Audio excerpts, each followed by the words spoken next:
There is a moment in the seerah of our Prophet, peace and blessings be upon him, that almost every Muslim has heard summarized, but very few have ever sat in. It is one of the most devastating scenes in the entire life of the man Allah sent as a mercy to all the worlds. And once you let yourself stand inside it, the title of this video stops being a clever phrase. It becomes a lesson Allah Himself was teaching the most beloved of His creation. It was the year of grief. Khadija, the wife who had been his closest companion for 25 years, had passed earlier that year. The boycott had ended, but its scars were everywhere. And now Abu Talib, the uncle who had raised the Prophet ﷺ from the time he was a small boy, who had stood between his nephew and the most powerful tribes in Arabia, who had held the shield of his social protection over him through every season of opposition, that uncle was now dying. The Prophet ﷺ went to his bedside. Imagine the room, the dim light of an Arabian evening, the smell of approaching death, the breathing of the old man, ragged and shallow, the uncle who had been his shield for 40 years lying there, weakening by the hour, and beside the bed, the most beloved nephew on earth, holding the man's hand, asking only one thing of him, only one: say the words, say there is no God but Allah, and I will be your witness on the day of resurrection. He pleaded, he repeated himself, he asked again. There is a hadith in Sahih al-Bukhari that captures the exchange. The Prophet ﷺ said, "O uncle, say La ilaha illa Allah, a statement by which I can plead for you with Allah."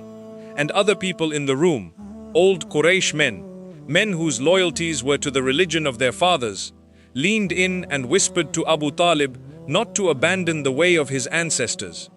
"Abu Talib, will you turn away from the religion of Abdul Muttalib?" they asked him, naming his father, invoking ancestral pride at the very moment when the call of Tawheed was on the other side of the room. The Prophet ﷺ kept calling him. The old men kept calling him back. Two pulls in the room of a dying man. And the dying man, with his last breaths, turned away from the words his beloved nephew was placing in front of him. The last words from his mouth were the words of his father's religion, not the words of the one who had created him. He died on the religion of his fathers.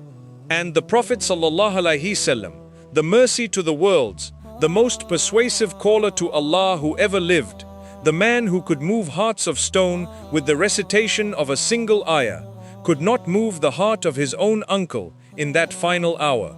He left the room broken. He kept saying he would seek forgiveness for him as long as he was not forbidden from it. The love had not been enough. The closeness had not been enough. The prophethood had not been enough. Then Allah revealed a verse. And the verse was not the gentle one we might have expected for a man in that much grief. Allah revealed in Surah Al-Qasas, "Indeed, you do not guide whom you like, but Allah guides whom He wills, and He is most knowing of the rightly guided." Surah Al-Qasas 28:56. You do not guide whom you like. The most beloved man who ever walked the earth was being told by his Lord, in the wake of the most painful loss he had yet known, that even he could not keep someone in his life by sheer force of love. Even his effort, his pleading, his closeness, his prophethood, none of it was the mechanism that moved a human heart. The mechanism was, and is, and will always be, Allah Himself. If that verse was placed upon the heart of our Prophet ﷺ in the year called the year of grief, beside the body of the uncle who raised him, then the verse is certainly resting on you right now, in the much smaller chasing you have been doing, with the much less worthy people you have been trying to keep. The verse is saying to you, gently but with the weight of the one who revealed it, stop. You cannot guide them. You cannot make them stay. You cannot, by the force of your love, your messages, your explanations, your reaching, your performance, change a heart that Allah has not turned. The hand that turns hearts is not yours. It was never yours. And the relationships in your life that you have been holding open by the sheer effort of one-sided will are not relationships. They are something else entirely. And we are going to slowly, In this video, look at what they actually are, what you have been doing inside them, and what Allah is asking of you instead. But to see it properly, you have to step back from the wound first. So let me show you what your version of the Abu Talib deathbed has been looking like. The quiet pleading, almost everyone has done your deathbed scene, is smaller, but it has the same shape. It happened in the apartment after they didn't text back for 3 days, and you opened the chat and stared at the cursor, and you typed and deleted, until you finally sent a message you said you would not send. It happened in the car after a family dinner, when you replayed every word you said and tried to figure out what you had done wrong and rehearsed the conversation you would have if they would only sit down with you. It happened in the late nights when you checked their social media to see if they had posted something, anything that would tell you what they were thinking, what they were feeling, what direction the relationship was moving in. It happened in the message you almost sent at 1 a.m. and somehow had the strength to delete, and the message you almost sent at 2 a.m. and didn't. It happened in the long voice note you recorded explaining yourself and never sent. It happened in the moment you stood in the kitchen looking at your phone and decided, against every piece of advice you had been giving yourself all week, to send the checking in text. It happened in the way you brought their name up in conversations with friends, hoping the friends would carry your goodness back to them. It happened 1,000 small ways, and each time you were doing what the Prophet ﷺ was, in his far holier way, doing at Abu Talib's bedside, trying to keep a person in your life by the force of your own effort. There is no shame in having done this. Almost every believer who has ever loved another human being has done some version of it. The wound the Prophet ﷺ was inside of when Allah revealed that verse was a wound that connected him to every grieving caller, every heartbroken parent, every spurned spouse, every friend who has ever sat in a quiet room wondering why someone they loved would not stay. But the verse Allah revealed for him is the same verse He is revealing for you now. You do not guide whom you like. You do not keep them by your wanting. You do not pull them back by your reaching. You do not change the direction of their heart by performing your love more visibly. The mechanism that moves them, the mechanism that opens any human heart to any other human heart, is not located in your hands. It is located in Allah's Yo. And as long as you keep reaching for the lever you think is yours, you are not only failing to move the heart you are reaching for, you are slowly, painfully, undoing your own. This brings us to a question that very few people are willing to sit with honestly. Because the reaching is not random. The pleading is not without reason. There is something underneath all that effort that has not yet been named. And until it is named, no instruction in this video, no Quranic verse, no piece of advice from any scholar is going to take in your soul. What you were really trying to acquire when you sent the message you said you would not send, what were you actually trying to get? Pause and let yourself answer honestly. Because if you say, I was trying to get them back, you are answering at the surface level. There is something underneath that answer, and the underneath is what this whole video turns on. You were trying to acquire proof of your worth, proof that you matter, proof that you are not, in some fundamental way, unlovable. The message was not really about them. The message was about the answer the message was supposed to bring back. They responded would have meant, I am still wanted. They came back would have meant, I am not the kind of person who gets left. The act of sending the message was a vote you were casting in your own internal election about whether you, the person who exists when no one is calling, are worth being chosen. And every silence that came back to you was a vote against you in that election. Which is why the silences hurt so disproportionately, far beyond what the actual loss of the relationship should have cost. This is what almost no one tells you about the pattern of forcing people to stay.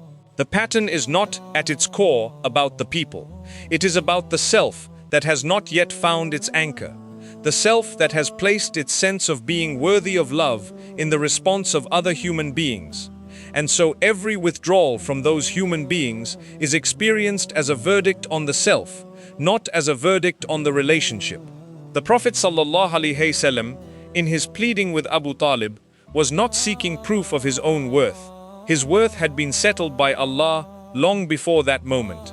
He was pleading because he loved his uncle and could not bear his uncle's destination in the Akhirah.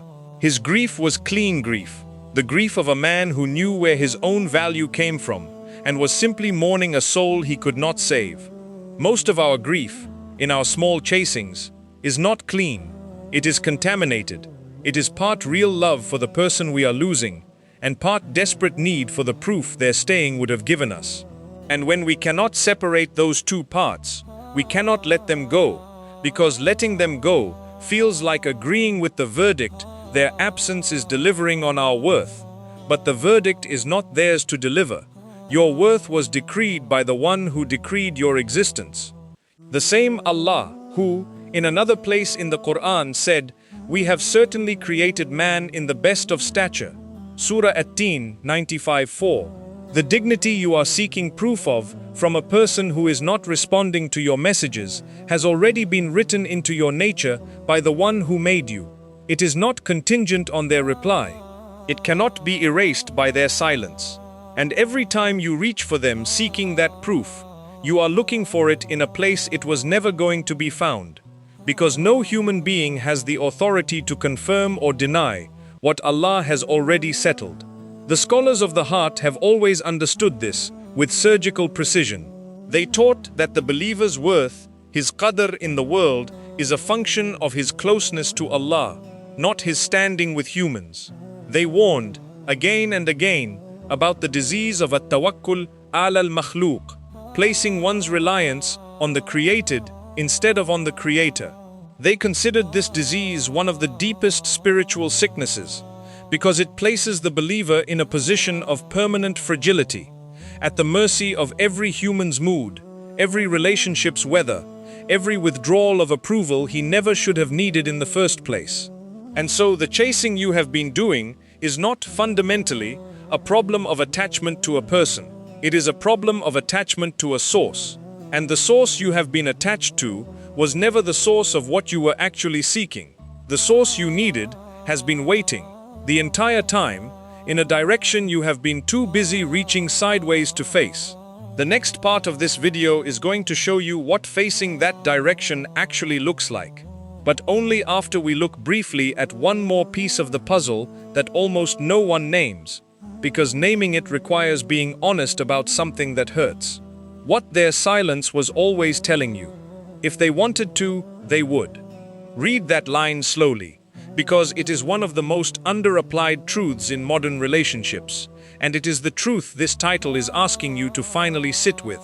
If they wanted to call, they would call. If they wanted to come back, they would come back. If they wanted to choose you, they would have chosen you by now. The fact that they have not is not, in most cases, a sign that they are confused or busy or working through something or about to. It is, much more simply, the answer. Allah designed the human will with a particular property. When a human being wants something at the level of their actual core, they move toward it. They make time. They figure it out. They overcome obstacles. They reach. The reaching is the proof of the wanting. And so the inverse is also true. When a human being is not reaching toward you, they are, by the very design of will Allah placed in them, telling you something specific. They are not, despite what your mind has been doing for months, almost about to reach toward you. The almost has been your projection. The reaching, if it were going to happen, would already be happening. You have known this.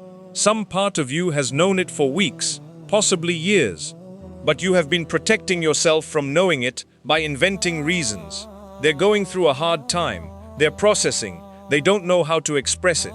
If I just gave them more space, or less space, or if I changed how I approached them, they would. Each of these reasons is a small wall you have been building between yourself and the answer their behavior has been delivering. And the walls are not protecting you. They are keeping you trapped in a loop where the answer cannot land and the grief cannot complete. Allah said in His book, with extraordinary mercy, so that you do not grieve over what has escaped you, nor exult over what He has given you. Surah Al-Hadid 57:23. Read that verse against the situation we are describing. Do not grieve over what has escaped you, not because the loss is not real, but because the grief, if you let it become permanent, becomes its own sin against your trust in Allah. The thing that has escaped you was not yours. If it had been yours, it would not have escaped. The very escaping is the message of who it belongs to and who it does not. The believer who internalizes this verse stops chasing what Allah has already redirected. He stops fighting against the very qadr His Lord has written for him. He stops trying to bring back into his life what Allah, in His perfect wisdom, has decided needs to leave. And he discovers, slowly, that the energy he was spending on the chasing was the same energy he could have been spending on the building of his own deen, his own peace, his own future, his own connection with the one whose decree he has been silently fighting against. That fight has to end, and the way it ends is the part of this video that, if you can hear it properly, will give you the freedom you have been looking for in all the wrong places. What it actually means to let Allah decide. The instruction in the title, Let Allah Decide, is not a passive shrug. It is not giving up. It is the most active spiritual move a believer can make in this situation. And the early scholars described it with a precision that has not been improved upon since. To let Allah decide is to perform what they call tafweed, entrusting your affair to Allah. It is a particular act of the heart, and it has three parts that we should walk through, because almost no one teaches them clearly. The first part is releasing the grip. This is the part that hurts. It means stopping the reaching, stopping the messages, stopping the rehearsals, stopping the social media checking, stopping the imaginary conversations in your car on the way home. Not because any of these are forbidden by themselves, because they are the evidence that you have not yet entrusted the matter to its rightful owner. As long as your hand is still on the steering wheel of the relationship, Allah cannot take the wheel in the way He wishes to. The first move is to take your hand off. The second part is dua, and this is the move almost everyone gets wrong, because they confuse it with continued chasing in spiritual costume. You do not make dua for the person to come back. That is just chasing with Arabic words. You make dua, instead, for what is best for you. You ask Allah to bring back what is good for your dunya and your akhirah, and to keep away what is harmful, even if it has the costume of love. You ask Him, with the full honesty of a servant who finally trusts that his Lord knows better than he does, to put in your life what He sees as best, and to remove what He sees as harmful, regardless of what your heart was wanting. This is the prayer of istikhara, in its essence, and it is the only prayer that fits this season. The Prophet ﷺ taught us its words, and the heart of those words is, O Allah, if this matter is good for me in my deen, my livelihood, and the outcome of my affair, both immediate and delayed, then decree it for me, facilitate it, and bless me with it. And if it is bad for me in any of these, then turn it away from me, and turn me away from it, and decree for me what is good, wherever it may be, and then make me content with it. The Hadith of Istikhara, reported in Sahih al-Bukhari. Notice the last line, make me content with it. This is the prayer of a believer who has stopped insisting that his wanting and Allah's deciding must match. He has surrendered the matching itself. He has asked Allah not only to choose, but to align his heart with the choice, so that whatever comes, the believer will be at peace with it, because his peace is no longer staked on a specific outcome. The third part is action consistent with the surrender. This means living the new shape of your life, not just thinking about it. Stop performing the role you used to perform in their absence. Stop checking what you used to check. Stop making decisions based on what they might think when they see them. Stop, in your daily choices, treating the relationship as if it is still operationally there. Allow the empty space to become genuinely empty, and watch what arrives to fill it, because Allah does fill it. He fills it with His remembrance first, and then with the people He had been preparing for the version of you that was finally available to receive them. This three-part movement, Release, dua, consistent action is what tafweed actually looks like in real life. It is not vague spirituality.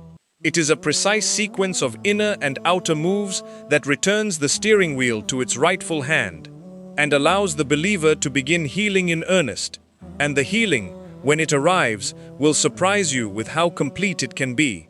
Why most believers cannot bring themselves to make the surrender? There is a step missing in most teachings on this subject, and it is the step that explains why so many sincere believers can hear this message, agree with it intellectually, and still find themselves, 3 days later, picking up the phone to send the message they swore they would not send. The agreement is not the surrender. The agreement is the easy part. The surrender requires confronting the specific obstacles in your interior that have been blocking it, and unless you name those obstacles directly, they will keep pulling you back into the chasing, no matter how many videos like this one you watch. There are 3 obstacles that the classical scholars identified, and you will recognize at least one of them in yourself if you sit with this honestly. The first obstacle is the lie that letting go means losing forever. The believer who has not yet untangled this lie believes, somewhere underneath, that the moment they stop reaching, the door closes permanently. So they keep reaching, not because the reaching is producing results, but because they cannot bear the finality the not reaching represents in their imagination. The cure for this lie is the verse we cited earlier: do not grieve over what has escaped you. If what escaped you was actually yours, it would not have escaped. If it was not yours, your reaching cannot make it yours. The reaching is not the protection against permanent loss. The reaching is the postponement of accepting what has, in many cases, already been decided. And the one who decided it can also, by his will, return what he chose to take, or replace it with something better than what you were holding. The not reaching does not prevent that. If anything, it makes room for it. The second obstacle is the confusion of tawakkul with passivity. The believer who has not understood this thinks that letting Allah decide means doing nothing about the relationship at all.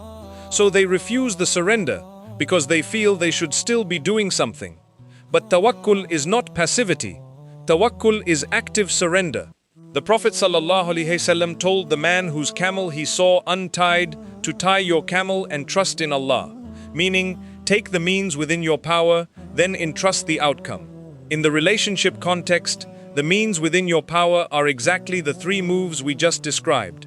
Release the grip, make dua for what is good, and live consistently with the surrender. These are actions. They are not nothing. They are the precise actions a believer takes when he is letting Allah decide, because the actions are the ones that align with His decree, not the ones that fight against it. The chasing is, in a real sense, the passivity. It is the refusal to act on the reality Allah has already established. The surrender is the activity. It is the doing of what aligns with truth. The third obstacle, and the deepest, is the secret belief that Allah's decision will be worse than your own. This is the one almost no believer says out loud, but many carry.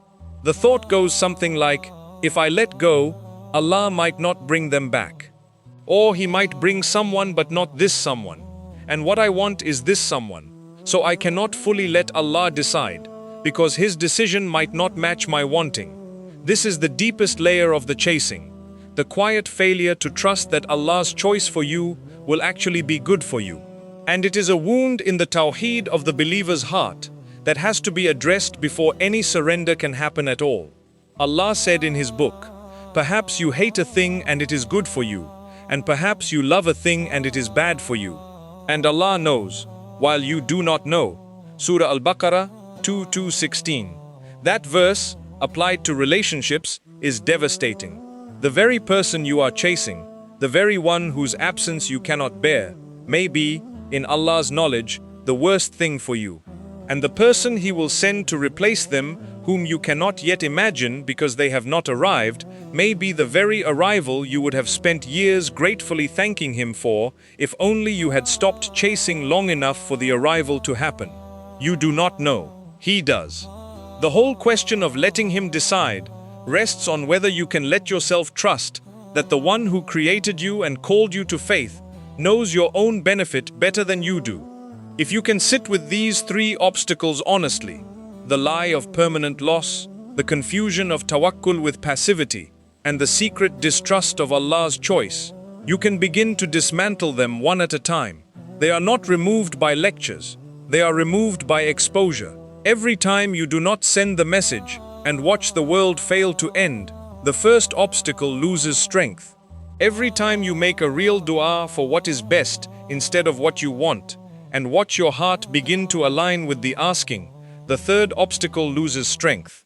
Every time you discover that the surrender was action, not absence, the second obstacle loses strength. The work is small, daily, and largely invisible, but it is the only path out. What begins to happen when you actually stop? I want to describe, as honestly as I can, what comes after the release, because the descriptions usually given in this kind of teaching are too clean and too quick. The reality is messier and, in the end, more beautiful. In the first week, you will not feel better. You will feel worse, because the chasing was, in part, a way of managing the grief. By keeping the relationship technically alive in your mind, you were postponing the moment when the loss would be fully real. The moment you stop chasing, the postponement ends. The full weight of the loss arrives. You will grieve it. Do not run from this. Let yourself cry. Let yourself feel hollow. Let yourself notice the 100 small absences that the relationship used to fill. This is the bill that was always going to come due, and you are paying it all at once now, instead of in installments forever. In the second and third weeks, something subtle begins to shift. The urge to reach for them weakens, not because you have stopped caring, because the muscle of reaching is finally getting rest after years of being held in tension. You will catch yourself, one evening, having not thought about them for a few hours. You will notice that the panic that used to set in around the time of day they used to reply is starting to pass without flaring. The nervous system that had been running on their availability is beginning to recalibrate. This is not coldness. This is healing. In the second and third months, you will start to feel a strange thing, a kind of peace that does not depend on anyone else's behavior. You will sit in your home in the evening and notice that you are okay, not because they came back, not because they sent a message, but because the source you had been outsourcing your peace to has been quietly relocated, by Allah's mercy, back to where it always belonged, to Him. The Quran describes this state directly. Those who believe and whose hearts find rest in the remembrance of Allah, surely in the remembrance of Allah do hearts find rest. Surah Ar-Ra'd 13:28. That rest is not metaphorical. It is real. It is what arrives in the chest of a believer who has stopped trying to manufacture peace from human responses and has finally let it come from its actual source. In the months and years after that, the most striking thing happens. You will look back at the person you were chasing, and you will feel something you could not have imagined feeling in the worst of the chasing, a quiet detachment. Not bitterness, not hatred, just the recognition that the version of you who was chasing them was a version that has now grown beyond them. You can wish them well, you can pray for them, you can hope they find their own peace with their own Lord, and you can do all of this from a position that is no longer attached, no longer hooked, no longer dependent on their movement in any direction. They became, in your story, a chapter. They were not the book. The book is between you and Allah, and you finally know it. And one more thing, and this is the gift almost no one mentions. The people Allah brings into your life after this season tend to have a particular quality that the chaste ones never had. They show up without being chased. They reach toward you while you are still recovering. They make the relationship easy in ways the previous one was always hard. This is not luck. This is what Allah does with believers who have finally proven, through the painful work of surrender, that they can be trusted with relationships that do not require constant maintenance. He sends them what is, in His knowledge, actually good for them. And what is actually good is almost always quieter, gentler, and more sustainable than the loud thing they had been holding on to.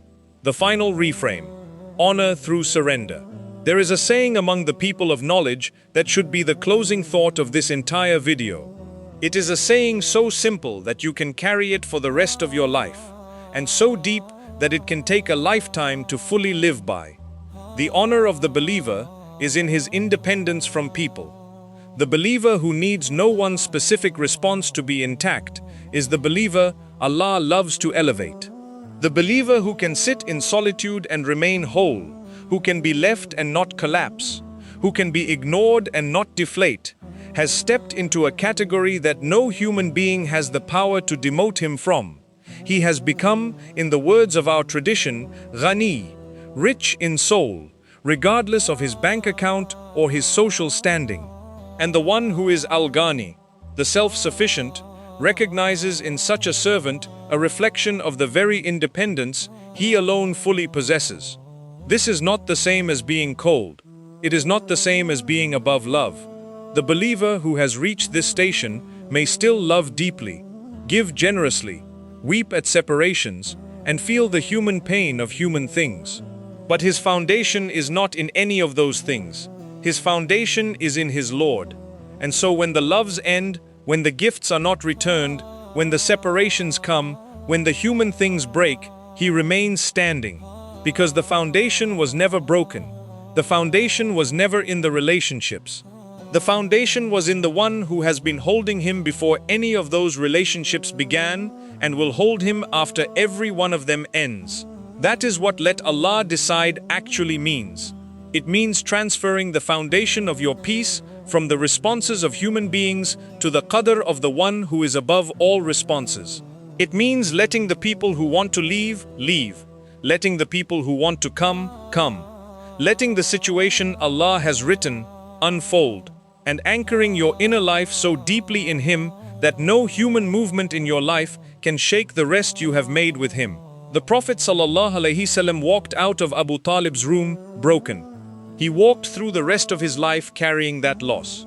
But he never again, in his prophethood, mistook his own effort for the mechanism by which hearts are turned. He preached, he invited, he spoke truth, and then he let Allah decide. He did not chase any soul beyond the line Allah had drawn. He did not contort himself to keep anyone in proximity to him by manipulation or force. He turned his face to his Lord, and his Lord, in return, made him the most beloved man who ever walked the earth. Not because of who he held on to, but because of how completely he let Allah hold the steering wheel of every relationship he was in. If even he was taught this lesson, and taught it by Allah Himself in a verse the rest of the Ummah would inherit forever, then you, my friend, are being taught the same lesson now. And the people you have been chasing are not your Abu Talib, they are something much smaller. And the verse the Prophet ﷺ received in that loss is the same verse Allah is placing on your heart in your much smaller loss with the same instruction. Let go, stop reaching, let Allah decide. He has already decided. The decision has been arriving in their silence, in their distance, in the unread messages, in the doors that have been closing despite your effort. You did not need them to come back to be loved. You needed to discover that the one who has always loved you has been waiting for you to stop reaching sideways long enough to receive what he has, the entire time, been holding out for you in the direction you have not been facing. Face him now. Stop sending the message. Stop checking the read receipt. Stop rehearsing the conversation in your head that they were never going to have with you. Place the matter, the whole matter, the part you understand and the part you don't, the wanting and the not wanting, the worst case and the best case, in His hands, and walk forward into a life that He has been preparing for you in directions you have not been able to see because your face has been pointed in the wrong one. If this gave language to a chasing you have been doing for too long, the channel exists for exactly this kind of naming. Subscribe so the next one finds you. Share this with someone who is, right now, holding a phone they should not pick up and rehearsing a message they should not send. And tell me honestly in the comments, what is the message you almost sent? And what is the surrender Allah has been asking of you that you have been refusing to perform? May Allah free you from every reaching that was never meant to land, return you to the one direction worth facing, replace what He removed with what is better, grant you the rare, quiet honor of a believer whose peace finally rests in no human hand except the one who shaped them all, and decree for you what is best, wherever it may be, and then place into your heart the contentment that lets you receive it as the gift it truly is.